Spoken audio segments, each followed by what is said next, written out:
Fortalece a fé, conhecer a Jesus, que nos fala através da palavra de Deus.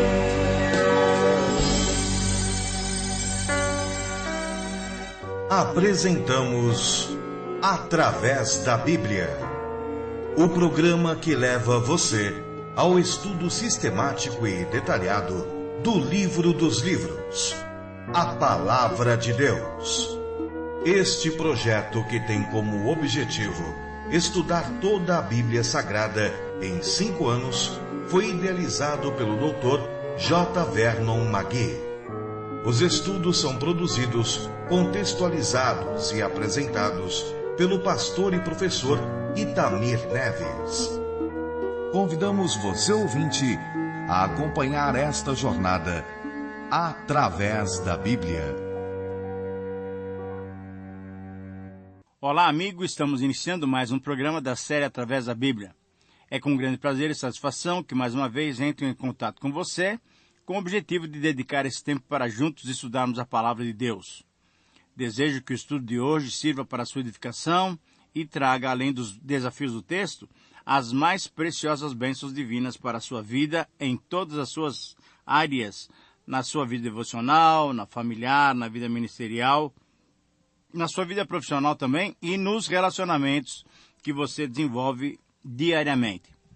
Você que tem nos acompanhado sabe que logo no início do programa registramos as correspondências que vocês nos enviam. Eu quero chamar a sua atenção, então, para esse momento e registro o e-mail que o José Lindomar nos enviou de São Luís, capital do estado do Maranhão. Foi essa a sua mensagem. Graça e paz da parte de Deus, nosso Pai, e do Senhor Jesus Cristo, a todos da RTM e a todos da equipe do Através da Bíblia.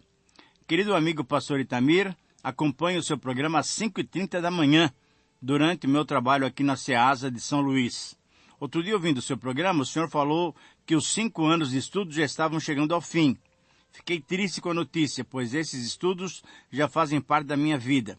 Gostaria de saber se, quando terminar esses atuais estudos da Bíblia, vai haver reapresentação ou se vai começar outros novos estudos de Gênesis a Apocalipse. Um abraço do Lindomar. Querido irmão, nós somos gratos por suas palavras, agradecemos as suas orações em nosso favor. Louvamos a Deus pelo seu interesse em estudar a Palavra de Deus. Deus te abençoe, que você seja uma bênção entre os seus familiares e amigos nos seus diversos contextos. Como lhe respondi, depois que concluirmos o estudo de Apocalipse, como muitos ouvintes têm pedido, reiniciaremos as apresentações desde Gênesis, indo novamente até o Apocalipse, dando então oportunidade a todos de estudarem os livros que não tiveram oportunidade de acompanhar.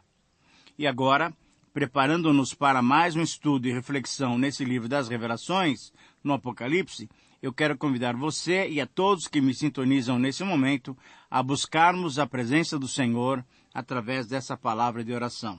Vamos orar. Pai querido, obrigado pela tua preciosa graça. Diante da tua misericórdia, penetramos na tua presença pelo precioso sangue de Cristo, para buscarmos a tua graça para esta ocasião. Te pedimos, Senhor, que a tua companhia seja experimentada por todos nós em todos os momentos. Também te pedimos que tu nos ilumines nesse momento de estudo, que a tua palavra molde o nosso caráter. Pedimos a tua bênção na finalização desses estudos, desse projeto. Nós oramos já agradecendo em nome de Jesus. Amém. Fortalece a fé, conhecer nosso Deus.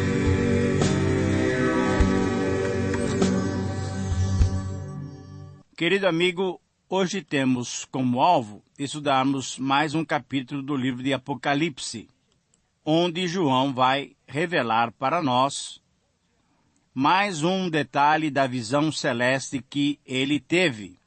Vamos estudar Apocalipse capítulo 5, versículos 1 a 14. Nesse capítulo, encontramos a descrição da visão que João teve e, nesse novo vislumbre, o apóstolo percebeu que o centro das atenções, que a adoração, agora era dirigido ao Redentor. Como no capítulo 4 as atenções estavam voltadas para Deus, o Criador, agora nesse capítulo 5, Jesus Cristo, o nosso resgatador, recebe o louvor, recebe a adoração e o reconhecimento de todos.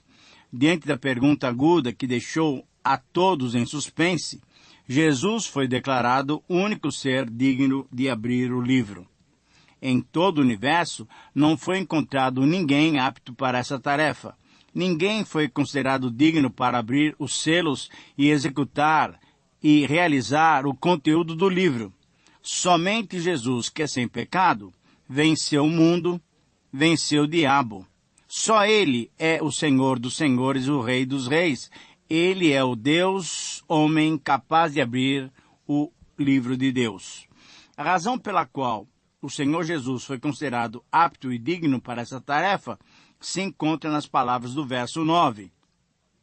Nós vamos estudá-lo, mas aquelas palavras explicam e nos fazem entender a razão de Jesus ser digno de abrir o livro. Isto é, Jesus nos resgatou. Esse ato de Jesus em nos comprar nos leva de volta ao Antigo Testamento, à lei do resgatador, conforme Levítico 25 e Ruth 3, 6 a 13. Após pagar o devido preço, o resgatador tinha o direito de tomar posse do que comprou, conforme, por exemplo, Jeremias 32, versículos 7 a 15. Deus dera ao homem o domínio sobre a criação, mas por causa do pecado, a raça humana perdeu esse domínio. Somente através de Jesus, o Deus-homem, que viveu sem pecado, a humanidade poderia pagar o preço do resgate. Jesus foi o nosso resgatador. Ele nos comprou por um preço incrivelmente alto. Ele nos comprou dando a sua vida justa e sem pecado por nós, injustos e pecadores. Por ter agido assim, pelo seu grande amor, Jesus então obteve o direito de abrir os selos, e ele tem o direito de reivindicar a possessão da herança. E certamente ele o fará no tempo certo, conforme Efésios capítulo 1, versículo 7 e também versículo 14. Ele fará isso para que possamos estar para sempre com ele, conforme o seu pedido quando ele estava deixando os seus discípulos. Em João 17, 24, ele pede para o Pai que aonde ele estiver, os seus discípulos estejam com ele. Sim, exatamente por esse ato maravilhoso de amor e resgate, ele é digno de abrir os selos e receber toda adoração. Então, nessa visão, João viu Jesus de duas maneiras. Jesus foi mostrado como um leão e como um cordeiro, nessa simbologia maravilhosa que ele compartilhou conosco. Só Jesus reúne em si mesmo a majestade do leão, que indica o seu poder para julgar, e a humildade do cordeiro, que indica o seu amor para salvar. Então, diante desse ser único em todo o universo, João testemunhou o reconhecimento, as honras e as homenagens que Jesus recebeu. Cânticos de louvor e de adoração foram e serão elevados para glorificar o Senhor Jesus Cristo.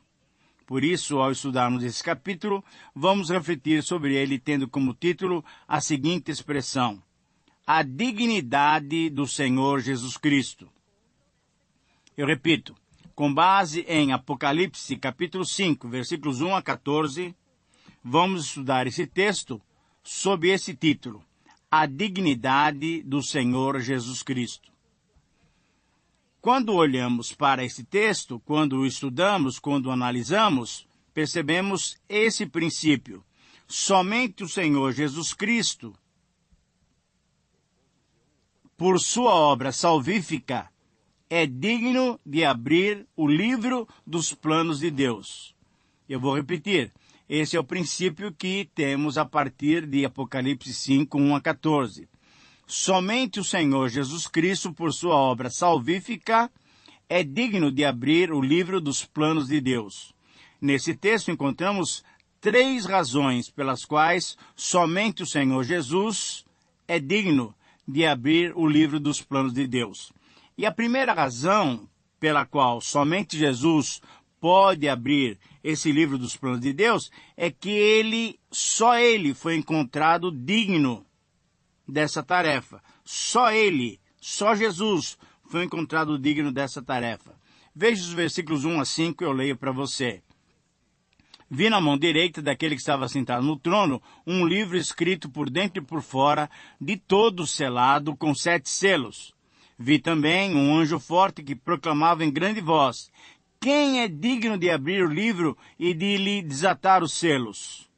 Ora, nem no céu, nem sobre a terra, nem debaixo da terra, ninguém podia abrir o livro, nem mesmo olhar para ele. E eu chorava muito, porque ninguém foi achado digno de abrir o livro, nem mesmo de olhar para ele. Todavia, um dos anciãos me disse: não chores, eis que o leão da tribo de Judá, a raiz de Davi, venceu para abrir o livro e os seus 7 selos. Muito bem, vamos fazer 3 observações. Primeira, a visão do livro e a pergunta que deixou a todos os suspenses está nos versículos 1 e 2. O livro mencionado aqui é em forma de rolo. Você deve se lembrar disso, como os pergaminhos antigos. Mas afinal, que livro é esse? É um livro que está escrito dos 2 lados, por dentro e por fora, indicando que ele está completo. Nada mais lhe pode ser acrescentado. Pode ser entendido como o livro dos propósitos providenciais de Deus para que seus planos se executem da maneira e no tempo que ele mesmo predeterminou. Segundo a maioria dos comentaristas conservadores, a interpretação encontra-se em Ezequiel 2, 1 a 10. Pois nesse livro, estavam escritas as lamentações, os suspiros e os ais. Esse livro, então, contém as profecias dos acontecimentos finais, incluindo a salvação do povo de Deus de todos os tempos e o julgamento dos maus. Nesse livro, constam juízos de Deus, isto é, tudo aquilo que ele derramará sobre toda a terra. Seria esse livro aquele que o anjo pediu para Daniel, para que Daniel fechasse aquele livro? Você deve se lembrar, nós estudamos isso em Daniel 12, 4 a 9. E agora, então, esse livro deveria ser aberto? É bem provável que sim. O fato do livro estar selado indica que só ele conhece os seus misteriosos planos. Isso é, só quem selou, isto é, somente Deus.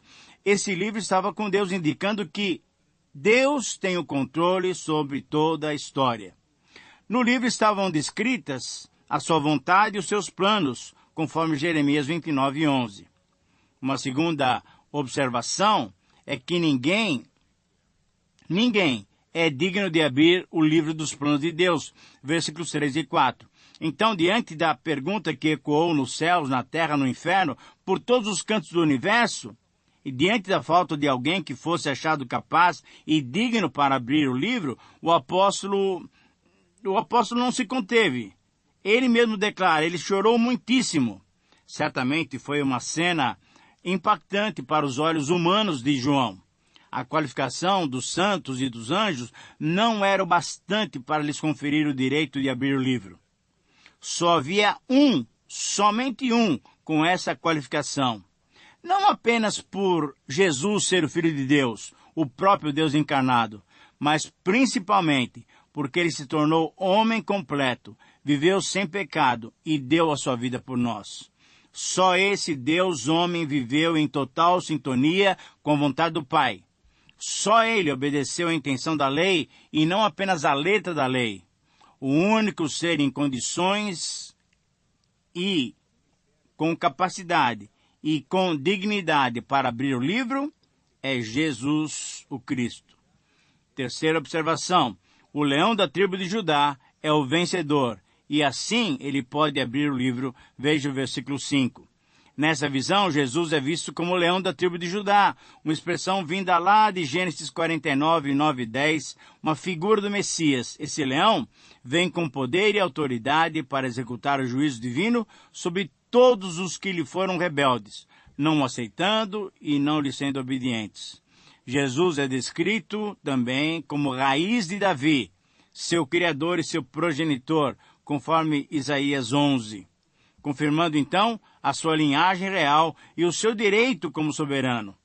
Jesus é o vencedor, pois o Pai lhe deu toda a autoridade para dar a vida e para julgar, conforme João capítulo 5, versículos 22 a 27. Querido amigo, só Jesus é digno e merece e tem o direito de abrir o livro e os seus 7 selos.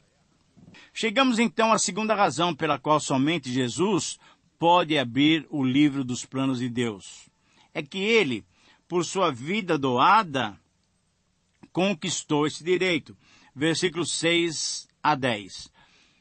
Diz assim a palavra de Deus: Então vi no meio do trono e dos 4 seres viventes, e entre os anciãos de pé, um cordeiro, como tendo sido morto. Ele tinha 7 chifres, bem como 7 olhos, que são os 7 Espíritos de Deus enviados por toda a terra. Veio, pois, e tomou o livro da mão direita daquele que estava sentado no trono.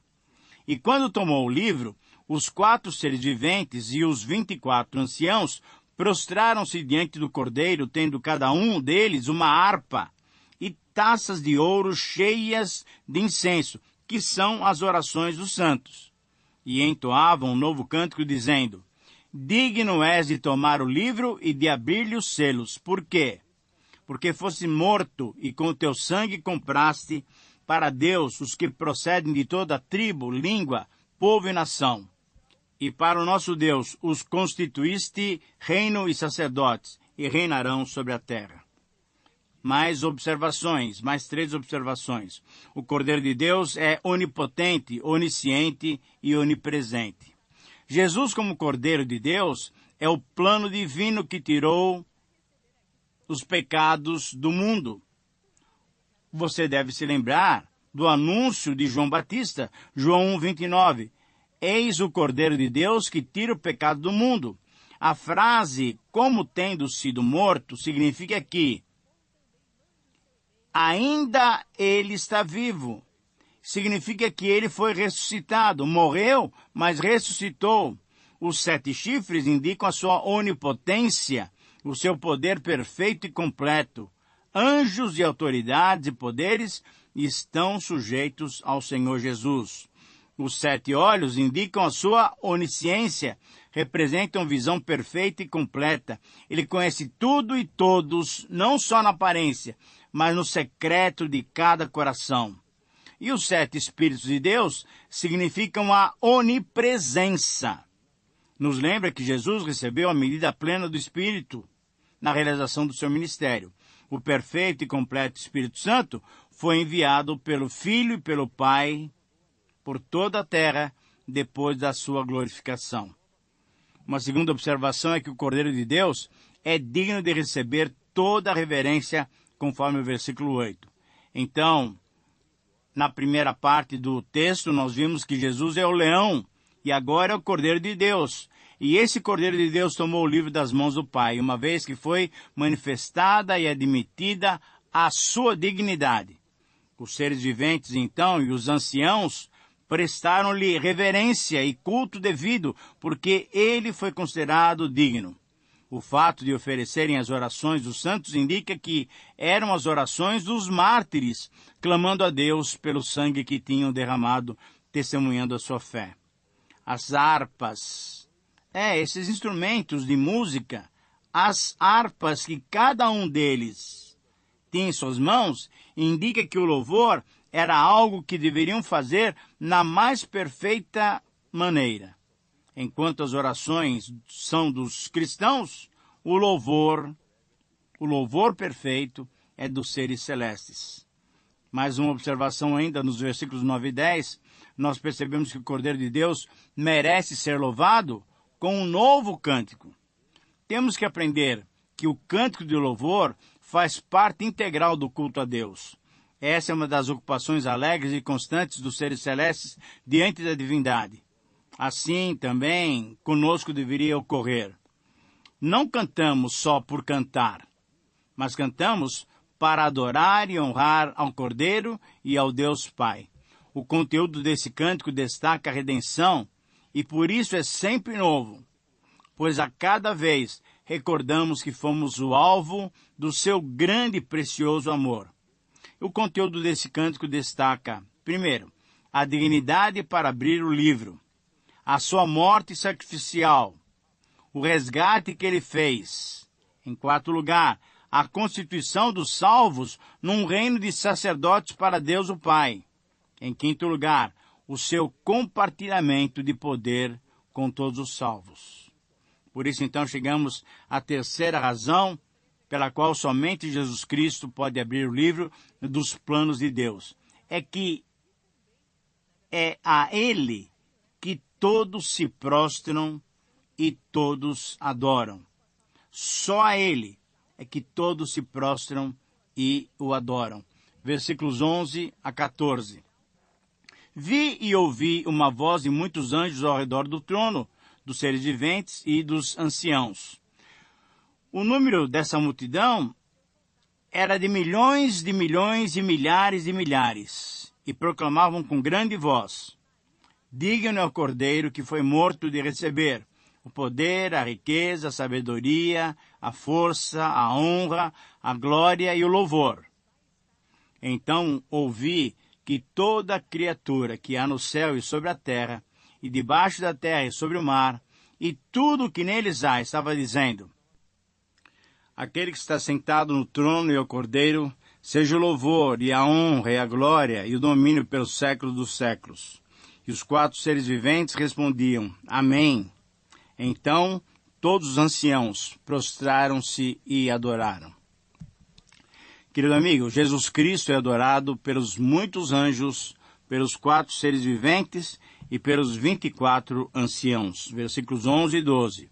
Os anjos formavam o círculo externo e os seres viventes, com os anciãos, que representam toda a multidão dos salvos, formavam o círculo interno, mais perto do trono, porque eles tinham sido objeto da redenção. Eles tinham sido salvos.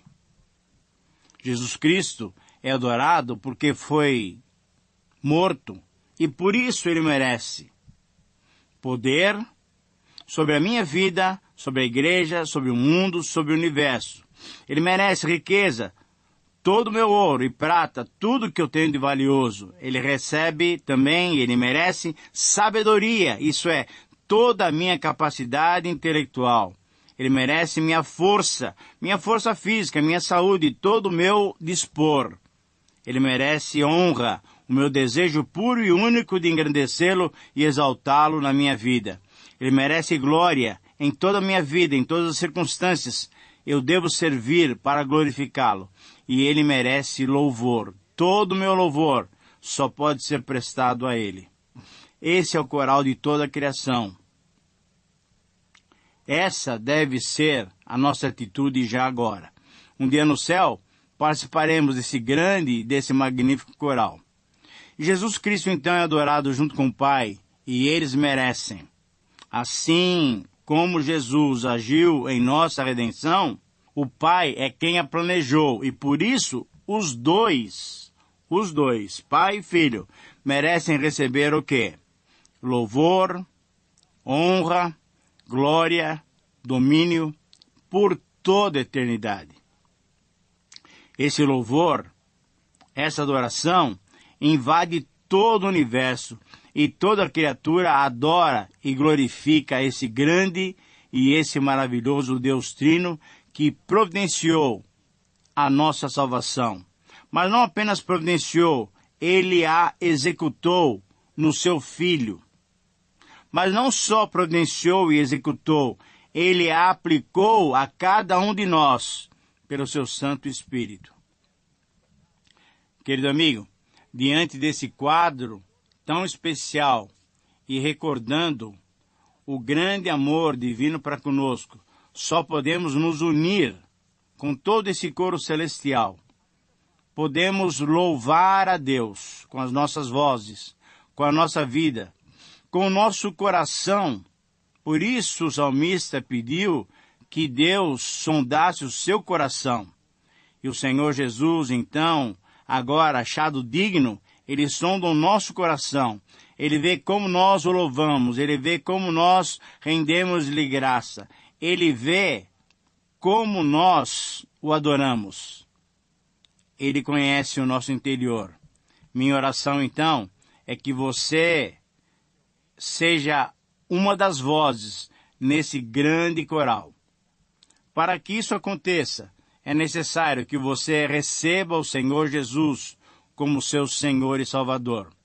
Eu creio que a maioria daqueles que estão me ouvindo nesse momento já sabem que vão cantar um dia nesse grande coral. Mas talvez tenhamos um ou outro amigo que ainda não tem essa convicção, que ainda não tem essa certeza. E o desafio desse texto para todos nós é que possamos ter essa certeza de que um dia nós estaremos na presença do Pai e do Filho, nesse grande coral, louvando o Senhor, porque Ele é digno de abrir os selos. Um grande abraço, que o Senhor te abençoe. Até o próximo programa.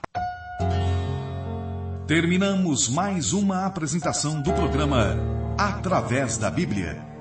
Esperamos que você nos escreva, dando a sua opinião sobre o que ouviu. O nosso endereço é Caixa Postal 18.113, CEP 04626-970, São Paulo, São Paulo. Ou pelo e-mail através da Bíblia @transmundial.com.br. Este programa foi produzido nos estúdios da Transmundial. Meu pecado sei, expirou na cruz, e por graça